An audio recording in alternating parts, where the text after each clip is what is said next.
시청자 여러분 안녕하십니까? 6월 28일 월요일 오늘도 좋은 아침입니다. 굿모닝 세븐의 권미란입니다. 지난 금요일장 미국 주식시장은 인플레이션 우려가 완화될 수 있다는 기대가 나오면서 혼조 마감됐습니다. 나스닥이 0.06% 나홀로 하락했고 S&P 500 지수가 0.33% 오르면서 사상 최고가를 경신하고 다우가 0.7%가량의 상승을 기록했는데요. 연준의 통화 정책의 기준인 이 근원 PC 물가 지수가 5월에 전달보다 0.5%, 지난해 같은 기간보다 3.4%가 상승했습니다.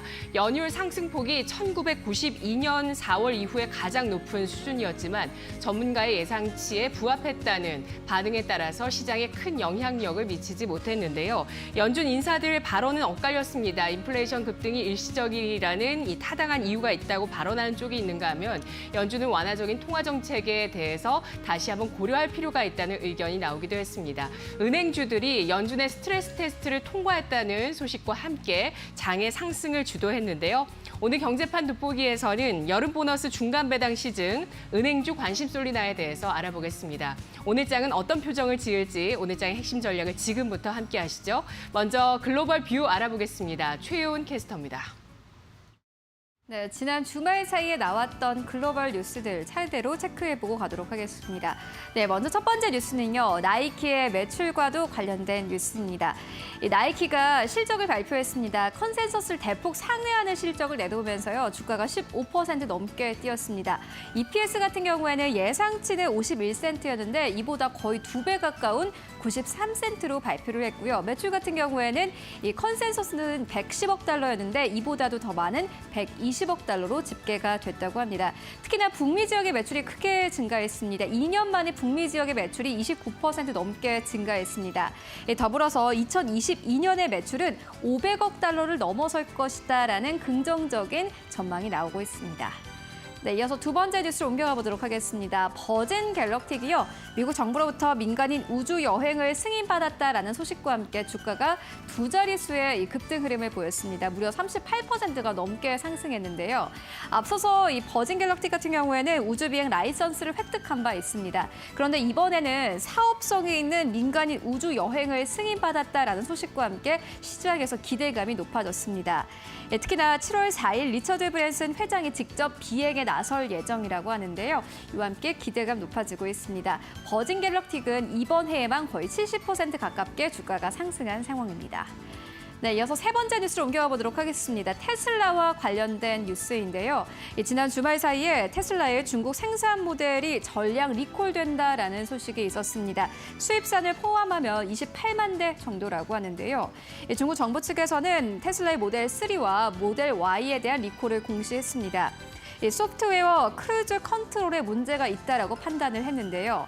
운전자가 실수로 크루즈 컨트롤 기능을 켜게 되면은 급발진 가능성이 있다고 합니다. 이에 대해서 이 테슬라 측에서는 직접 회수 대신에 원격 업데이트로 리콜을 하겠다라고 밝혔습니다. 네, 이어서 네 번째 뉴스입니다. 델타 변이 바이러스가 기승을 부리고 있습니다. 백신 접종 속도가 굉장히 빠른 영국에서도 최근 이 확진자가 2만 명 가까이 나오고 있다고 하는데요. 최근 영국에서는 이 18,200여 명이 확진 판정을 받았다고 합니다. 2월 이후로는 최다치를 기록했는데요. 델타 변이 바이러스가 현재 80개국까지 확산된 상황입니다. 델타 플러스 변이 바이러스에 대한 우려도 점점 높아지고 있습니다. 또 델타 변이 바이러스는 화이자를 2차 접종한 이 접종자에게도 감염을 시킨다라는 현재 결과가 나온 상황입니다. 이스라엘은 실내 마스크 착용 의무화 조치를 다시 도입했다고 합니다. 네, 지금까지 네 가지 뉴스 살펴봤습니다. 네, 테슬라의 리콜 소식이 계속 거론이 되고 있습니다. 오늘 아침에 또 주요 뉴스라고 볼 수 있겠고요. 또 우주 관련한 소식도 나오고 있다는 점에서 우주 관련주, 또 코로나 확산의 수혜주, 오늘 장에 어떨지 챙겨보셔야 되겠습니다. 나이키가 예상을 크게 웃도는 실적을 발표했는데요. 이 실적에 대해서 여러 가지 의미가 있겠지만 그 가운데서 가장 중요한 것은 나이키의 가격 책정력이라고 합니다. 물류 비용, 또 그 제조 원가라고 볼 수 있는 여러 가지 비용들이 늘어난 상황에서 마진과 매출이 모두 높아지고 있는 나이키, 가격 전이력이 있다는 평가들이 나오고 있습니다. 그렇다면 오늘장 국내외 주요 일정들 어떤 것들이 있는지 체크해 보도록 하겠습니다. 최효은 캐스터. 최윤입니다. 네, 이번 주 대선 출마 선언 주간이 될 것 같습니다. 국내 윤석열 전 검찰총장, 이재명 경기도지사 대선 출사표가 이번 주에 나올 것으로 예상이 되고요. 또 전 세계적으로 코로나 이전 일상으로 돌아가기 위한 움직임도 이번 주 계속될 것으로 보입니다. 오늘의 일정 알아볼까요? 네, 역시 오늘도 여러 가지 일정이 대기하고 있는 상황입니다. 예, 굵직굵직한 컨퍼런스도 준비가 되어 있는데요. 자세하게 만나보도록 하겠습니다. 일단 오늘 미국에서는 G20 외교장관 회의가 열립니다. 코로나로 2년 만에 재개되는 대면 회의라고 하는데요. 미국과 중국 사이에서 어떤 이야기가 오고 가는지 잘 체크를 해보셔야 할 것 같고요. 이어서 오늘 랜드 컬스 연방준비제도 부의장의 연설이 있습니다. 최근 페드의 위원들이 인플레가 예상보다 오래 지속되고 있다라고 평가를 한 바 있습니다. 관련된 또 코멘트들 어떤 코멘트들 나오는지 잘 살펴보셔야겠습니다. 네, 이어서 다음으로 옮겨가 보도록 하겠습니다. 오늘 유럽에서는 MWC 2021이 개최가 됩니다. 모바일 월드 콩그레스가 2년 만에 온라인과 오프라인으로 동시에 개최가 되는데요. 삼성 측에서는 갤럭시 워치의 새로운 UI를 공개한다고 합니다. 또 일론 머스크가 기조 연설에 나선다고 하는데 어떤 이야기들 오고 가는지 잘 살펴보시면 좋을 것 같습니다. 네, 그리고 오늘 이탈리아에서는 실외 마스크 착용 의무를 모두 해제한다고 합니다. 이 경제 재개가 더욱더 가속화되고 있는 상황인데 역시나 관련된 뉴스들 잘 챙겨보셔야겠습니다. 네, 이어서 한국으로 옮겨가 보도록 하겠습니다. 오늘 한국에서는 넥스트 라이즈가 개막이 됩니다. 스타트업 600개가 모두 모인다고 하는데 특히나 이 포스코 등의 8개 대기업도 참가를 한다고 합니다. 이 관련된 뉴스 잘 체크를 해보셔야겠습니다. 네, 지금까지 경제 일정 알아봤습니다. 네. 대선 출사표는 이번 주 이재명, 윤석열의 대선 후보 출사표뿐만 아니라 야권의 잠룡, 최재형 감사원장 가세하고요. 여권의 반 이재명 전선이라고 볼 수 있는 또 정세균, 이광재 단일화 가능성도 나오고 있습니다.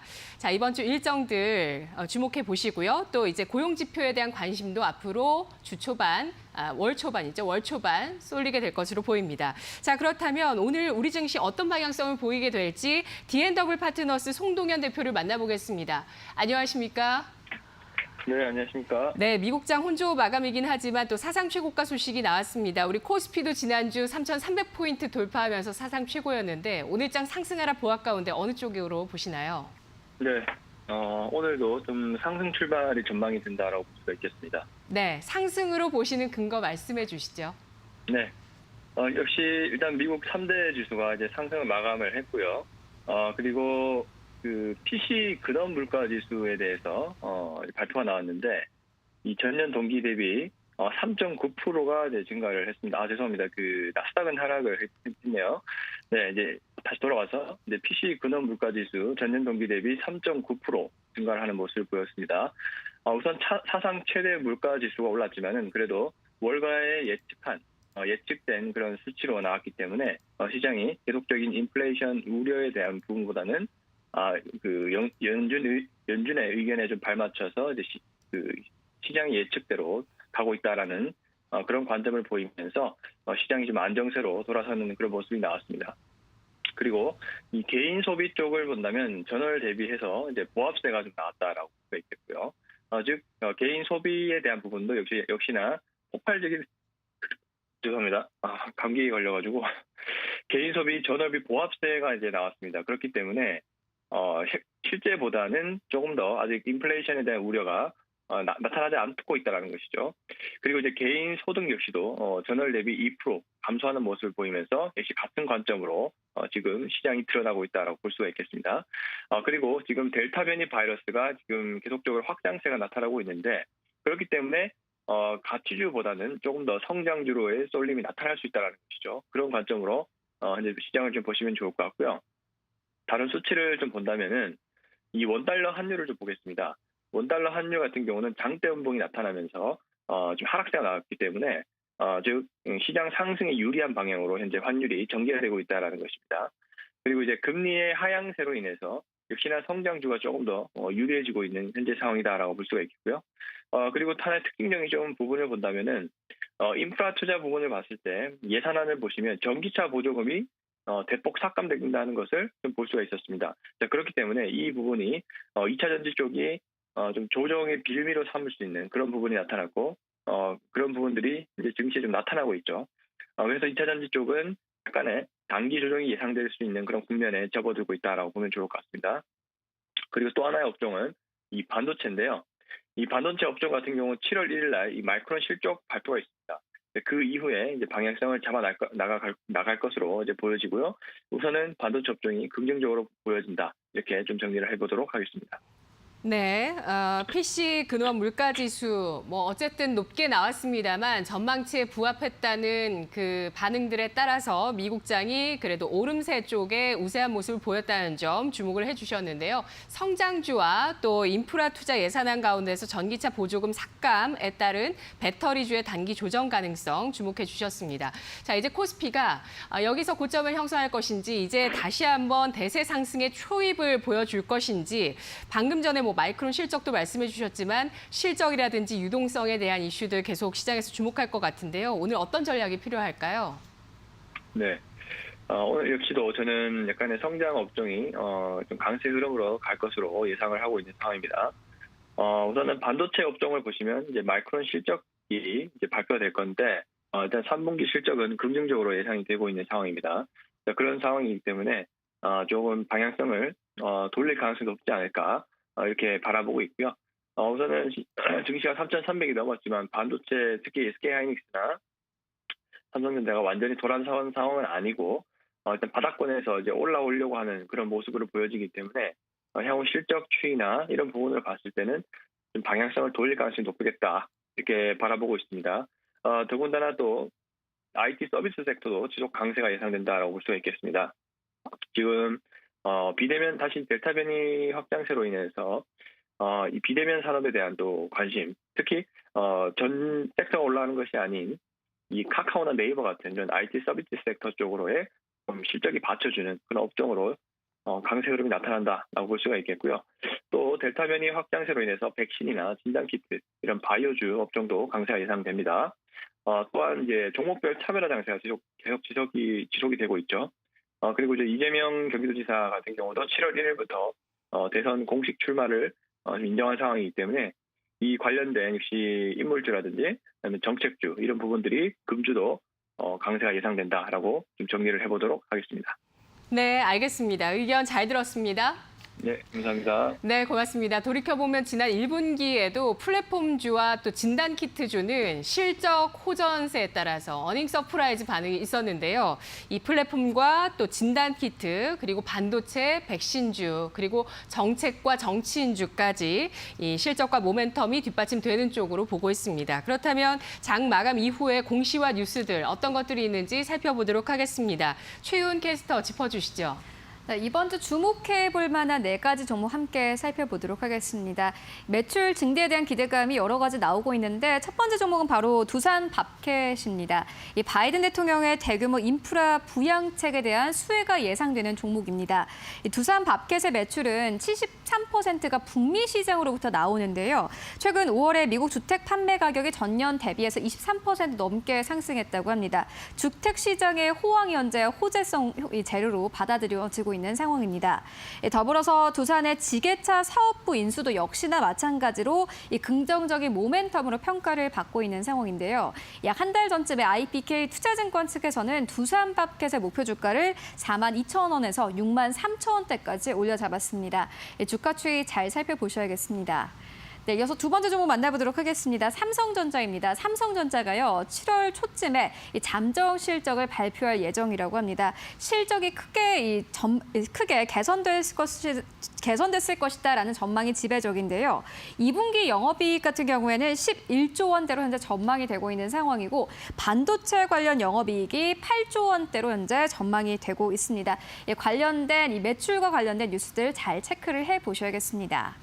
네, 이어서 세 번째 종목 만나보도록 하겠습니다. 하이브인데요. 하이브가 이 주말 사이에 창업 공신의 이 2명이 스톡 옵션을 대량 전환했다라는 뉴스가 있었습니다.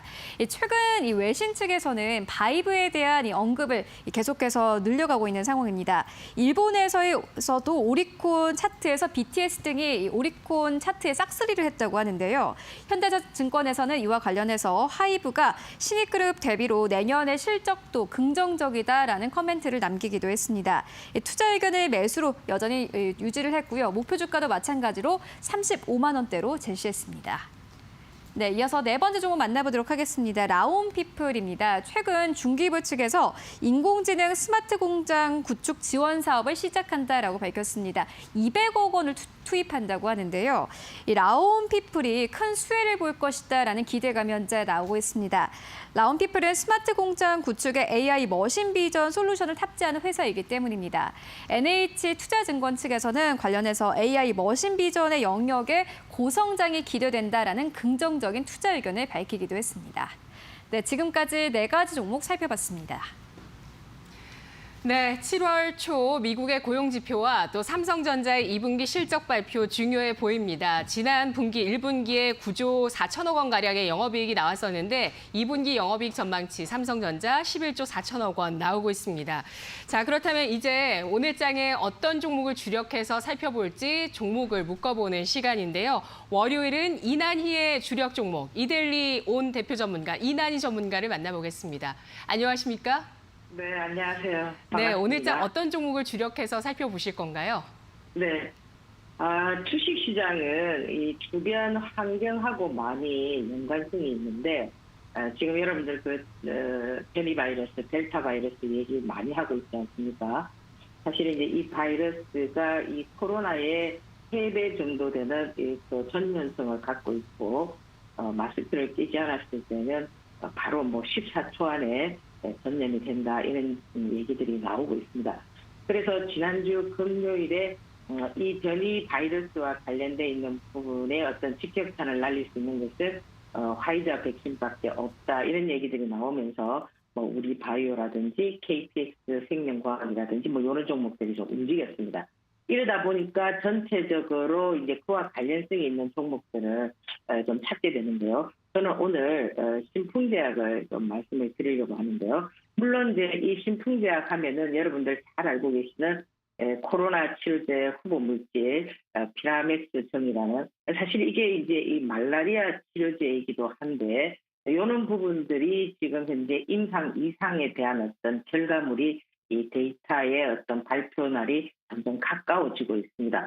그래서 그러다 보니까 지금 뭐 6월 말 7월 이렇게 되면 사실 주식시장이라는 거는 기대 심리에서 많이 움직이기 때문에 그 결과물이 나오기 전에 움직이는 성향들이 많습니다. 그래서 사실 벌써 이제 움직여서 하단부에서 지금 뭐 상승을 좀 한 상태이기는 하나 전체적으로 이 파동의 어떤 흐름들을 보게 된다면은 그 하단부에서도 그 200일선을 뚫는 그까지의 어떤 파동들을 좀 기대해서 본다면 아직 좀 상승의 어떤 여력은 좀 있지 않나 이렇게 말씀을 드리고요.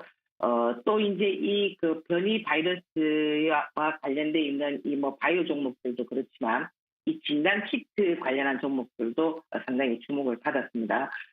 지난주에 보면은 뭐 휴마시스라든지 엑시스 바이오라든지 뭐 시젠이라든지 이런 종목들이 뭐 가깝게 이렇게 연관성을 가지면서 부각되기 시작했는데 사실 그 휴마시스 같은 경우는 상한가를 쳤지만 시젠 같은 경우는 상한가를 치지 않은 상태에서 점진적인 어떤 상승 흐름을 만들어주고 있습니다.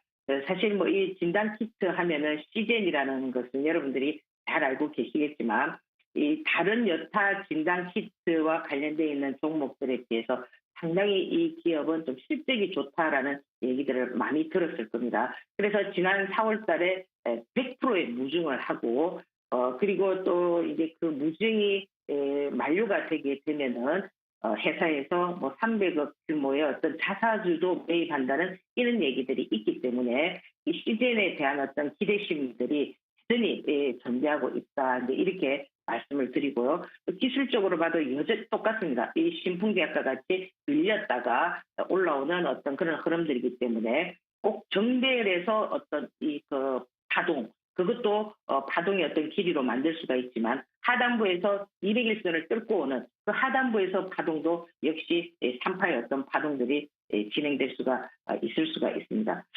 그래서 이번 주에 이 두 종목에 대한 종목들을 여러분들에게 말씀을 드리고요.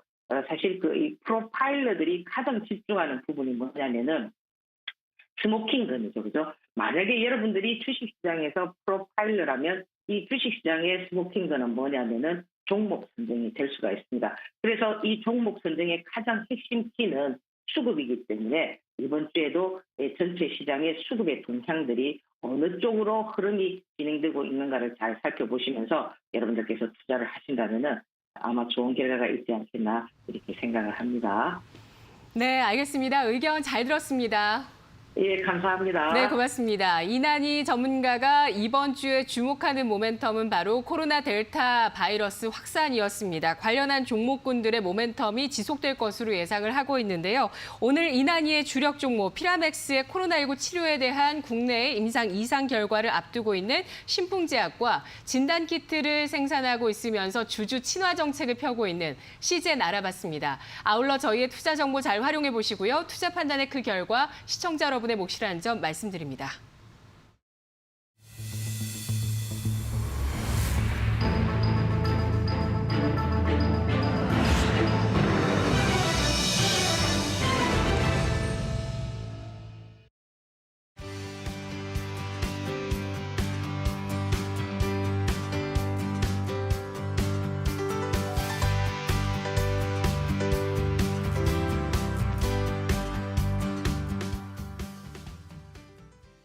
경제판 돋보기 시간입니다. 인사이트 K의 배종찬 소장 나와 계십니다. 이야기 나눠보겠습니다. 어서 오십시오. 안녕하십니까. 반갑습니다.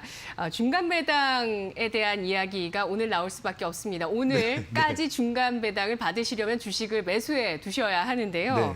중간 배당에 대해서 여러 기대감 나오고 또 올해 배당 자체가 뭐 사상 최대 규모가 될 거다 이런 전망까지 나오네요. 이유들을 알아볼까요? 정말 중요한 정보를 말씀해 주신 거예요. 오늘까지입니다. 오늘 네. 일단 그 주식을 확보를 해야만 30일 기준이거든요. 여러분들 주식 거래하시는 분들은 잘 아시잖아요. 언제 우리가 거래를 하면은 또 언제 기준일이 된다라는 것. 6월 30일 마지막 날이 기준일이기 때문에 오늘은 중간 배당주와 관련된 주식을 거래를 매수를 하셔야 되는 겁니다. 그래서 오늘이 중요하고 오늘 우리 방송을 듣고 잘 참고를 해 주시면 좋겠습니다. 기업 실적이 좋아지면서 이제 중간 배당을 기대하게 된 겁니다. 지난해만 해도 어려웠잖아요. 그런데 올해 들어서는 정말 1분기, 2분기, 지금 아직 2분기가 끝나지 않았지만 2분기까지도 실적이 또 너무 좋다. 이런 이야기가 또 은행주, 또 기존에 우리가 다른 관련 분야의 성장주 기업에서도 나오고 있는 그런 상황이고 또 이 자산 매입 축소 우려가 있습니다. 지금 네. 지난 FOMC에서도 지방 연준에서는 금리 인상에 대한 이야기가 나왔고 제롬 파월 연준 의장은 내년이다라고 이야기를 하긴 했지만 한국은행 이주열 총재는 또 올해 내려온 10월, 11월 이야기가 나오거든요. 그렇다면 이런 자산 매입, 자본 매입, 자산 매입 축소 등의 상황이 발생하게 되면 배당주만큼 또 좋은 투자가 없습니다. 이게 쏠쏠하거든요. 배당주가 들어오는 물론 이제 가지고 있는 주식 수량에 따라서 다르지만 그래도 마치 또 공돈이 생긴 것 같은 기분이 들거든요. 얼마가 또 배당주로 배당 금액으로 입금이 됩니다. 바로 이것을 노려볼 수 있는 그만큼 우리가 올해 전반적으로 본다면 경제 성장률이 이제 높아지고 경기 회복이 되기 때문에 또 백신 접종률도 높아지고 우상향하는 그래프로는 간다. 이렇게 전반적인 이 추세를 말씀드렸지만 그럼에도 불구하고 각 개별 종목으로 보면 불안하거든요. 이럴 때 이 배당주는 상당히 우리의 구미에 당기는 우리의 시선을 사로잡는 투자처가 되는 것이죠. 네, 뭐 모멘텀이라든지 아니면 뭐 실적이나 뭐 수익률 측면에서 많이들 뭐 종목을 보시는 분도 계시지만 또 투자 스타일에 따라서 또 현재 국면에 금리 인상을 앞두고 있는 상황에서는 그렇죠. 더더군다나 고배당주에 관심을 갖는 분들이 점차 더 늘어날 수밖에 없는 상황들인데요.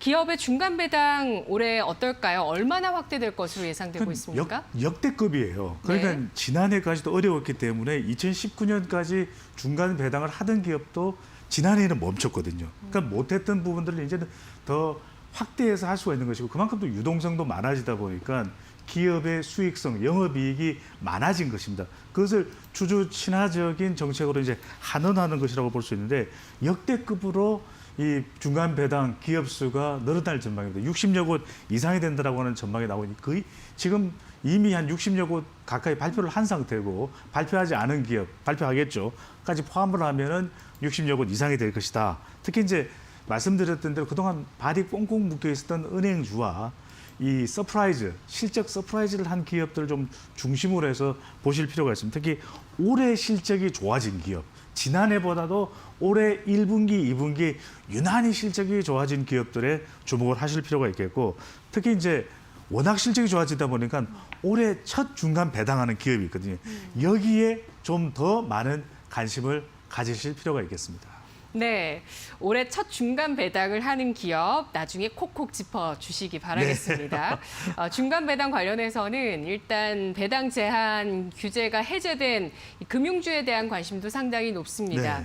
올해 사상 처음으로 5대 금융사가 나란히 동시에 중간 배당을 할 거라는 전망도 나오고 있고요. 어떤 상황인가요? 그 가장 중요한 것은 지난 1월부터 이제 오는 6월 말까지 취해졌던 조치가 이 배당 제한 권고 조치를 내렸었어요. 그만큼 이제 자산 관리를 하라는 겁니다. 이제 코로나 국면에서 유동성은 많아지기는 하지만 은행의 건전성 문제가 일어날 수가 있거든요. 그러다 보니까 전체 순이익에서 이 배당이 차지하는 비율, 그러니까 여기는 중간 배당도 들어가고 자사주 매입까지 포함이 됩니다. 여기에 많이 이제 지출을 하게 되는 경우에 은행의 건전성이 이제 문제가 될 수 있는 거죠. 가장 근간이 돼야 되는 금융, 우리 주축이 될 수 있기 때문에 그만큼 취해졌던 이 조치가 이제 해제됐습니다. 그런 만큼 하반기에는 4대 금융회사뿐만 아니라 여기 NH 금융까지 포함해서 중간 배당 가능성이 굉장히 높아졌습니다. 하나금융은 그동안 계속 해왔거든요, 중간 배당을. 근데 여기에 이제 4대 금융 지주인 KB금융,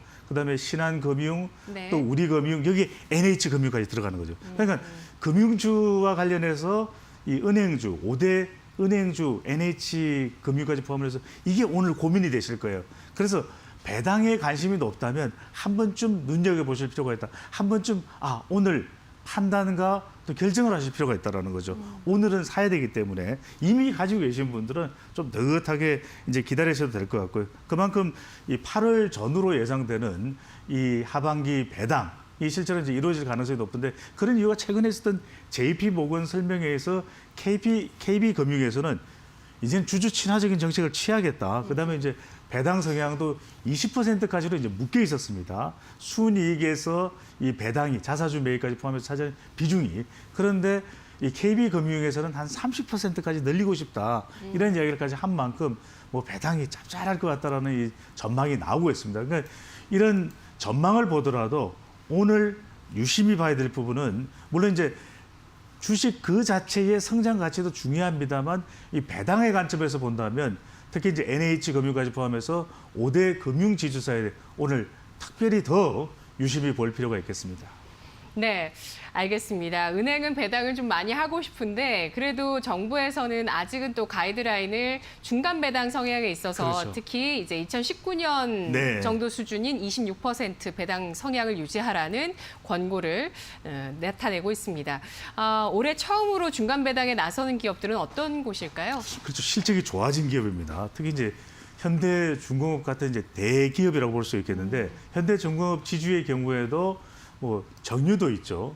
또 조선도 있죠. 기계도 있습니다. 그러다 보니까 최근에 이제 실적이 좋아지고 조선 수주량도 많아졌거든요. 여기에 이제 실적이 반영되면서 2017년 현대중공업 지주가 상장한 이후에 최초로 이제 중간 배당을 하게 됩니다. 여기도 상당히 주목을 해서 보실 필요가 있겠고 그 외에 LG플러스 통신사들이 괜찮았어요. 그래서 최초로 중간 배당을 한 200원, 주당 200원. 결코 주당 200원이 적은 금액이 아닙니다. 주당 200원을 할 예정으로 있고 또 이노션, 또 앞서 또 우리가 다른 코너에서 소개해드렸던 시젠 그리고 하나 머티리얼즈 등도 실적이 좋았기 때문에 처음으로 주주 친화적인 측면에서 중간 배당을 실시한다라고 하는 것. 특히 이제 또 이런 개별 종목에 투자하는 것이 잘 힘들고 판단이 안 서는 경우에는 네. 지금 배당주 펀드에도 관심이 쏠리고 있어요. 좋은 그럼- 방법이겠네요. 그렇습니다. 수익률이 예. 높은 만큼 배당주 펀드에도 주목을 하실 필요가 있겠습니다.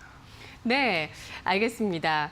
올해 처음으로 중간 배당을 실시하는 기업들, 현대중공업 지주, LGU 플러스, 이노션, 시젠 등등이 있고요. 배당주 펀드 투자에 대해서도 관심이 몰립니다. 그렇다면 중간 배당 관련주 또 어떤 종목들이 주목을 받고 있는지 김나은 캐스터가 짚어드리겠습니다. 경제판 돋보기 시간입니다. 기업들이 중간 배당을 실시하는 시기가 다가왔습니다. 그런 만큼 오늘은 관련주들을 만나보도록 하겠습니다. 자, 먼저 금융주 안에서 KB금융 만나보도록 하겠습니다. 금융지주와 은행들에 권고됐던 20% 배당 제한 조치가 이달 말에 끝나는 가운데 금융그룹들이 주주 가치 제고를 위해서 중간 배당에 적극적으로 나설 것으로 관측됩니다. 우선 금융주 내에서 하나금융지주는 2006년부터 중간 배당을 꾸준히 해온 것으로 유명한데요. 그동안 한 번도 중간 배당을 하지 않았던 KB신한 우리 등 나머지 금융사들도 중간 배당을 위한 준비 작업을 마친 것으로 전해졌습니다. 실제로 KB금융은 중장기적으로 배당 성향 30%를 달성하겠다는 계획을 드러낸 바가 있는데요. 자, 이러한 KB금융은 현재 실적에 자신감이 있습니다. 올 한해 이자 이익이 큰 폭으로 증가하고 비용 통제와 효율적인 리스크 관리를 통한 지배주주 순이익이 4조 원을 넘기면서 올 한해 최대 실적을 달성할 것으로 전망되고 있습니다. 자, 더불어 다변화된 포트폴리오에 따라서 높은 수익성과 이익 안정성도 강화된 상황인데요. 은행주 내에서도 가장 높은 자본 비율을 바탕으로 배당 성향을 상향할 것으로 전망됩니다. 또 자사주 매입 소각 등의 주주 친화 정책도 지속될 것으로 관측되는데요. 자, 앞으로 긍정적인 소식이 꾸준히 들릴지 KB금융 지켜보시기 바랍니다. 자, 이어서 S-오일 보도록 하겠습니다. 2000년 이후 매년 빠지지 않고 중간 배당을 해왔던 S-오일이 지난해는 유가 폭락으로 대규모 적자를 내면서 배당을 중단했습니다. 다만 올해는 실적이 좋아지면서 배당을 재개하기로 했는데요. S-오일은 2019년에 100원의 중간 배당을 했습니다. 이번에도 최소 그 정도는 유지를 할 것으로 보이는데요.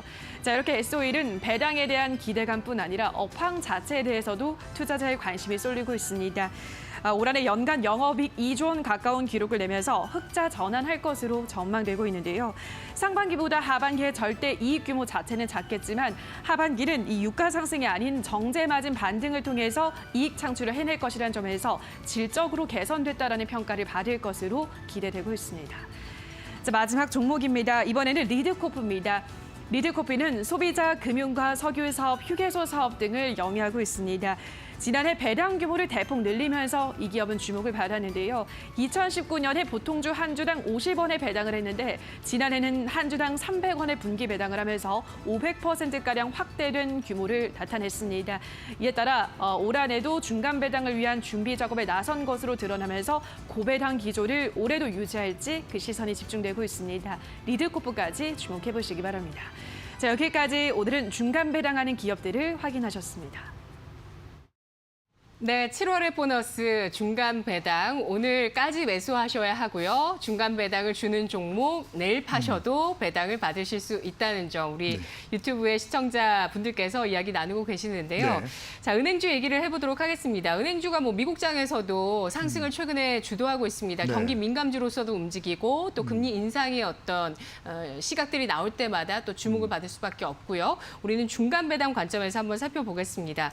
은행주 중간 배당 주는 종목들이 이제 뭐 거의 다라고 우리가 아는 금융지주 거의 다라고 생각을 하면 될 것 같은데 맞죠? 그렇죠. 5대 예. 금융인데 네. 여기서 굉장히 중요한 어떤 걸 부분을 골라야 될까요? 중요한 부분을 말씀 주셨어요. 이제 KB금융 꾸준히 중간 배당을 해왔던 하나금융, 그다음에 신한금융, 우리금융 다 2분기 실적이 좋거든요. 네. 그게 얼마나 큰 폭으로 하느냐. 굉장히 공격적으로 할 수는 있는데 앞서 또 진행자께서 좋은 부분을 지적하신 게 금융당국에서는 2019년이죠. 2019년 수준 이상으로는 하지 말라. 그러니까 2019년 기준이 정해진 이유는 코로나 국면 이전에서 가장 높았던 정도의 수준 이상으로는 가지 말라는 것이거든요. 이렇게 아직까지는 규제를 하는 이유는 그렇죠. 이게 자산 건전성이나 이런 걸 예. 이제 위해서 이제 그렇게 이야기를 한 건데 네. 여기서 우리 시청자분들이 주목하실 부분 금리 인상 국면에다가 5대 금융지주가 이렇게 중간 배당까지 하는 걸 보면은 금융주가 좀 안정적일 수 있겠다. 이렇게 우리가 성장 국면과 안정 적인 상황들 두 가지를 고려한다 그러면 앞으로 이제 금리 인상 가능성도 하반기 내년 초 점쳐지지 않습니까? 그렇다면 다른 무엇보다도 금융주, 은행주를 좀 내 포트폴리오에 담아놓을 필요가 있다라는 겁니다. 그래서 그런 이유가 이제 계속 유동성은 확대되고 있죠.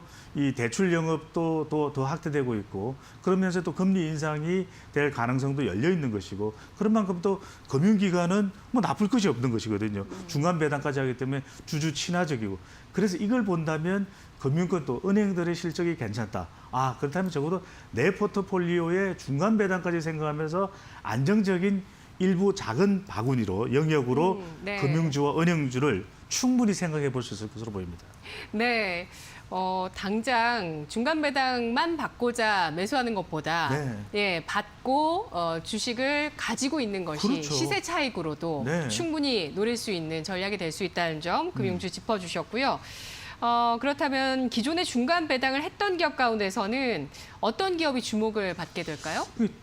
기업들은 은행주하고 또 금융주랑 다르게 성장 가치도 우리가 볼 수 있는 것이거든요. 특히 이제 주목해야 되는 기업이 현대자동차입니다. 현대자동차는 이제 중간 배당을 다시 이제 재개하게 된다. 그렇다면 수익성이 올해 1분기, 2분기 그만큼 높아진 만큼 지금 과거의 경우를 보면은 주당 1,000원 정도를 했었거든요. 그런 이제 현대자동차의 경우도 좀 주목을 해보실 필요가 있고 특히 주목해야 되는 기업이 S오일입니다. S오일의 경우에도 지난해 이제 코로나 국면에는 워낙 정유업계가 힘들었기 때문에 중간 배당을 일시 중지를 했었는데 다시 이제 재개를 하게 되는 이 S오일에도 좀 주목을 하실 필요가 있겠습니다.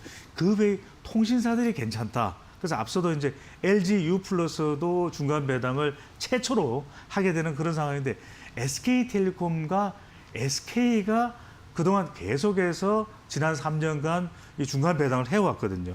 그런 만큼 이 두 기업도 주목을 해볼 필요 있는데 특히 이제 네. SK텔레콤과 SK 경우에는 꽤 주당 1,000원씩으로 상당히 높은 비중을 차지했었습니다.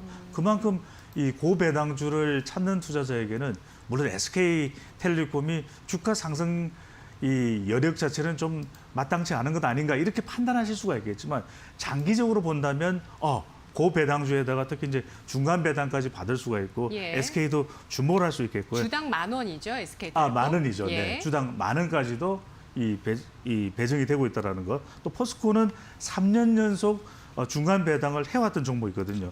포스코도 뭐 수소 산업이다 이렇게 또 각광받는 그런 새로운 산업 분야를 개척하고 있기 때문에 관련 또 기업들에 더 주목을 해보실 필요가 있겠습니다. 네, 알겠습니다. 뭐 통신주 같은 경우는 최근에 또 기업의 대변신 네. 예, 나타나고 있습니다. 뭐 SK텔레콤은 메타버스 플랫폼이 되겠다. 그렇죠. 이렇게까지 얘기를 했었는데요. 기업들의 성장세, 코로나를 통과하면서 나타난 부분과 또 주주 친화적인 정책으로 중간 배당을 선택하는 기업들 살펴봤습니다. 오늘 분석 여기까지 듣겠습니다. 고맙습니다. 네, 지금 시각 7시 37분 지나고 있습니다. 오늘 장에 공략할 종목, 이데일리 전문가들은 어떤 종목을 꼽고 있는지 고수의 픽에서 알아보시죠. 김나은 캐스터입니다. 고수의 픽입니다. 오늘 이데일리 전문가들은 어떤 종목을 공략할까요? 화면으로 확인해 보시죠. 먼저 이난희 전문가는 사마 알미늄을 소개했습니다. 사마 알미늄은 국제 알루미늄 가격 급등에 따라서 올라가는 수혜를 받는 종목이고요. 또 최재형 감사원장 관련주를 엮이면서 대선 테마주로도 분류됩니다. 이에 따라 전거래량도 오르면서 상승 마감했습니다. 사마 알미늄 이번 주 흐름도 지켜보시기 바랍니다. 다음 종목입니다. 이번에는 서영원 전문가 LG 디스플레이입니다. LG 디스플레이 OLED 분야에서 시장을 선도하고 있습니다. 지난해 450만 대 수준이었던 OLED TV 패널 생산량을 올해는 800만 대까지 끌어올릴 계획이고요. 아이폰 13 출시에 따라서 중소형 OLED 패널 사업도 올 하반기부터는 4년 만에 흑자 전환할 것으로 전망되고 있습니다. 자, 앞으로의 주가 향방도 주목해 보시기 바랍니다. 다음 종목입니다. 이번에는 명승부사 전문가 키움증권입니다. 국내 최초 온라인 종합증권사로 시장 점유율 1위를 기록하고 있습니다. 실적 호조세가 지속되면서 올 한해는 최대 실적을 기록할 것으로 전망되고 있습니다. 전고점을 향해 달려나갈지 키움증권의 주가 향방도 지켜보시기 바랍니다. 다음 종목입니다. 이번에는 급등매매 전문가 선익시스템입니다. 메타버스가 정치권에서 활용되면서 다시금 관련 섹터에 불이 붙고 있습니다. 선익시스템은 메타버스를 구현하는 가상현실과 증강현실 장비, 마이크로 OLED를 제공하는 기업으로서 관련주로 꼽혀 있습니다. 27,500원을 지지하면 매수가 가능하다는 전략을 제시했습니다. 마지막 종목입니다. 이번에는 브래핏 전문가 코세스입니다. 역시나 메타버스 관련주입니다. 코세스는 이 메타버스 핵심 장비로 알려진 리페어 장비를 세계 최초로 개발했다는 소식이 부각되면서 최근에 상한가를 기록했습니다. 앞으로의 주가 향방을 눈여겨보시기 바랍니다. 자, 여기까지 오늘 고수의 픽을 확인하셨습니다. 더 많은 고수의 관심 종목은 오전 11시 적중 고수의 관심 종목에서 확인해 보시기 바랍니다. 여기까지 고수의 픽이었습니다.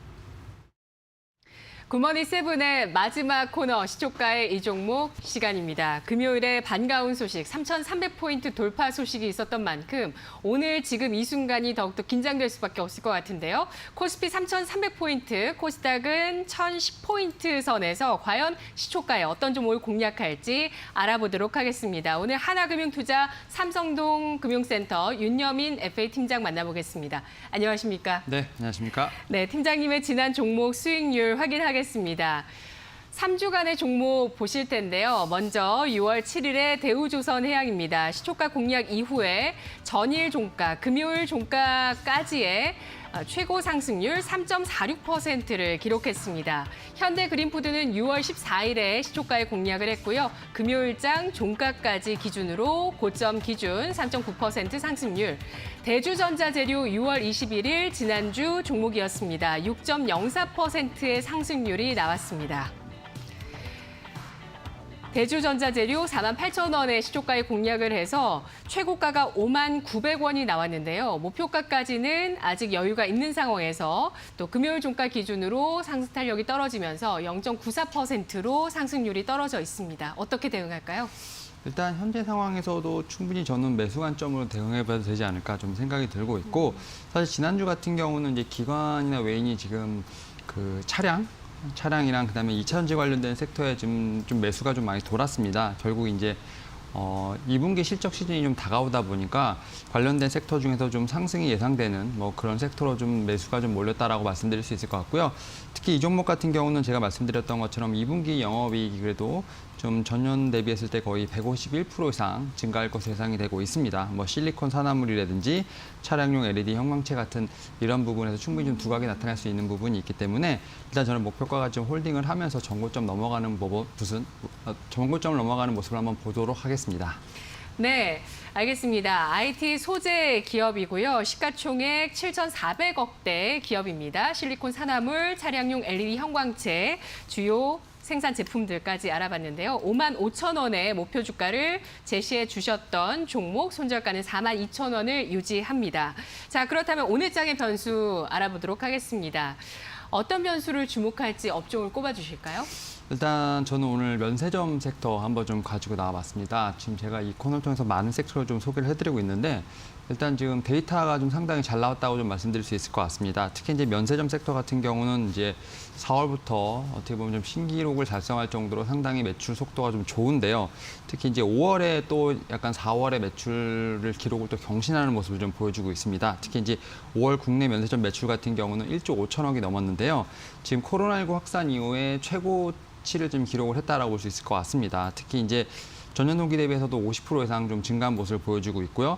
4월에 1조 5천억 넘었는데도 4월보다 좀 더 올라간 모습을 보여주고 있기 때문에 매출 같은 경우는 좀 계속해서 늘어나고 있다라고 좀 말씀을 드릴 수 있을 것 같습니다. 그리고 이제 여기에 두 번째로 중국 면세점이 상당히 지금 잘 나오고 있다라고 볼 수 있을 것 같은데요.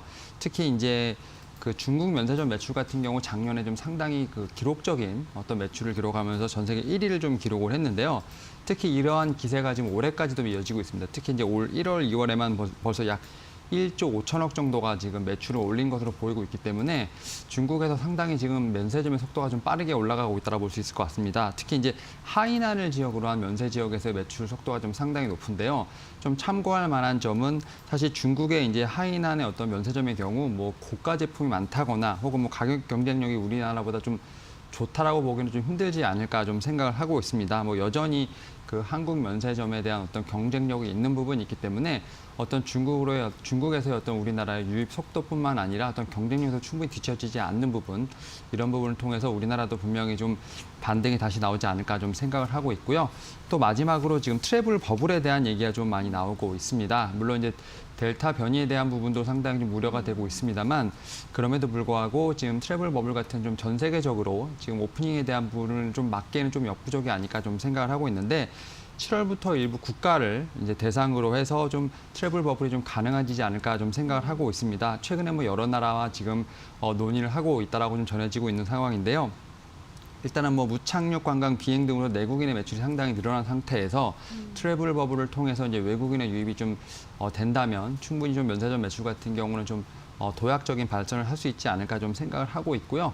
이에 따라서 지금 국내 지금 면세점 업체들의 지금 움직임이 상당히 분주하다 말씀드릴 수 있을 것 같습니다. 특히 뭐 롯데면세점 같은 경우에는 뭐 품절 상품 사전 예약 서비스 기능을 좀 추가를 하는 부분도 있다라고 말씀드릴 수 있을 것 같고요.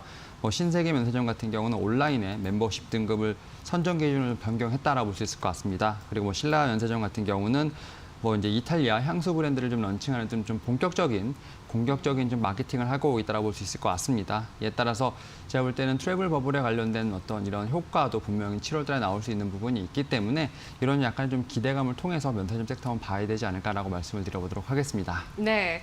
지난주 2차 전지 관련주 대주전자재료에서 이제는 면세점주로 시선을 옮깁니다. 아까 말씀해 주신 그 세계 4대 면세점 매출, 지난해 매출을 보니까 아이러니하게도 중국의 면세점의 매출이 굉장히 좋았습니다. 네, 중국인들이 또 우리나라 와주면 좋겠다는 생각이 들기도 하고 코로나 확산이 좀 걱정되기도 하고 그렇습니다. 뭐 어쨌든 우리나라도 7월에 일상으로 돌아가면서 노마스크까지 백신 맞으신 분들은 가능하게 될 텐데 면세점주 기대감을 계속 높일 수 있을지 어떤 종목을 골라주실 건가요? 일단 호텔 신라가 좀 가장 면세점 중에서 대장주가 아닐까 좀 말씀을 드려보도록 하겠는데 일단은 결국 실적에 대한 부분을 좀 짚고 넘어가야 될 것 같아요. 네. 일단 2분기 영업이익이 이제 한 약 500억 정도가 좀 나오고 있는데 네. 이런 부분을 통해서 시장 컨센서스를 좀 상회할 전망이라고 좀 나오고 있습니다. 특히 이제 2분기 뭐 영업이익뿐만 아니라 매출액 같은 경우도 8,700억 정도가 좀 예상이 되고 있는데 이는 이제 뭐 전년 대비해서 67% 이상 상승한 모습을 보여준다라고 말씀드릴 수 있을 것 같습니다. 물론 이제 기저효과에 대한 부분은 이제 무시할 수 없다라고 말씀드릴 수 있겠는데요. 일단 국내 숙박에 좀 수요가 좀 증가를 하고 있습니다. 이에 따라서 매출액과 수익성은 1분기 대비해서도 분명히 좀 증가한 모습 보여준다 말씀드릴 수 있을 것 같고요. 특히 이제 사내 면세점 매출 같은 경우는 이제 6,900억 정도가 좀 나올 것으로 예상이 되면서 1분기 대비해서도 24%, 그다음에 전년 대비해서도 한 76% 이상 증가할 것으로 예상이 되고 있습니다. 특히 이제 중국 따이공 수요가 좀 회복이 되면서 월별 매출액이 좀 꾸준히 증가하고 있다라 말씀드릴 수 있을 것 같고요. 네. 또 두 번째로는 앞서 말씀드렸던 여행 수요에 대한 어떤 기대감이 좀 있다라고 말씀드릴 수 있을 것 같습니다. 뭐 국내외 백신의 어떤 접종률이 좀 올라가고 있는 부분들, 또 사회적 거리두기가 좀 완화되고 있고 항공의 노선이 좀 증편되고 있다는 점에서 봤을 때 트래블 시행에 관련된 부분 충분히 좀 수혜가 예상되지 않을까 좀 생각을 하고 있습니다. 뭐 여기에 따라서 뭐 숙박 수요도 당연히 늘어날 거지 않을까 좀 생각을 하고 있고 마지막으로 이러한 모든 것을 좀 조막해 봤을 때 뭐 연간 실적에 대한 상승도 상당히 좀 기대가 된다 말씀드릴 수 있을 것 같습니다. 올해 이제 호텔 신라의 이제 영업이익은 한 1,600억 정도 예상되고 있는데요. 일단 컨센서스가 계속해서 좀 상향되고 있는 부분들, 뭐 이런 부분을 봤을 때 결국 연간 실적 또한 좀 상승되고 있다고 볼 수 있을 것 같습니다. 이에 따라서 매출 회복에 따른 어떤 영업 레버리지 효과가 좀 상당히 강하게 나타나지 않을까 좀 말씀을 드려보도록 하겠고, 일단 최근에 지금 종목을 보게 되면 일봉상으로 봤을 때는 좀 10만 원을 좀 넘은 상태에서 다시 한번 지금 주춤하는 모습을 좀 보여주고 네. 있습니다. 네. 하지만 이제 주봉상을 보게 되면 이 매물대를 좀 넘기 위한 좀 시도를 하고 있다고 볼 수 있다 말씀드릴 수 있을 것 같고요. 네. 저는 10만 원에서 충분히 좀 매수가 가능하지 않을까 좀 말씀을 드려보도록 하겠습니다. 이에 따라서 일단 이 종목 같은 경우 뭐 시차에 공략을 해보시면 좋지 않을까 좀 말씀드려보도록 하겠고요. 일단은 지금 목표가는 12만 원 말씀을 드려보도록 하겠고요. 손절가 같은 경우는 잠시만요. 제가 말씀드렸던 게 8만 5천 원. 8만 5천 원을 좀 말씀을 네. 드려보도록 하겠습니다. 네. 알겠습니다. 호텔 신라 올 여름에 바로 실적에 대한 전망치가 높아지고 있다는 점과 여행 수요 회복세가 주목을 받으면서 올 여름 호텔 신라 10만 원 선 돌파가 가능할 것으로 예상해 주셨습니다. 중국 따이공 수요도 실적에 반영되고 있네요. 목표 주가 12만 원, 손절가 8만 5천 원이었습니다. 분석 잘 들었습니다. 네, 감사합니다. 고맙습니다.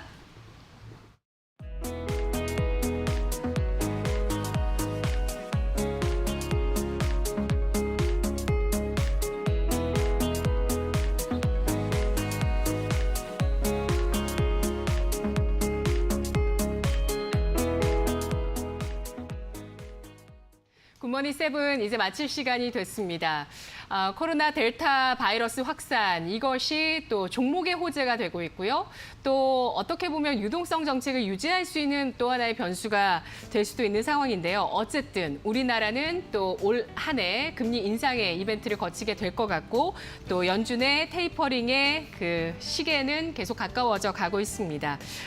지금 지수 고점을 넘겨나가고 있는 상황에서 과연 좀 더 시장이 레벨업의 힘을 받을 수 있을지 실적과 정책 계속 주목해서 보시고요. 오늘 굿모닝 세븐에서 또 핵심 전략 잘 파악하셨길 빌겠습니다. 굿모닝 8 잠시 후에 이어지니까요. 채널 고정해 주시고요. 저는 내일 아침 이 시간 굿모닝 세븐에서 다시 인사드리겠습니다. 오늘도 여러분만의 투자 작전 성공하세요.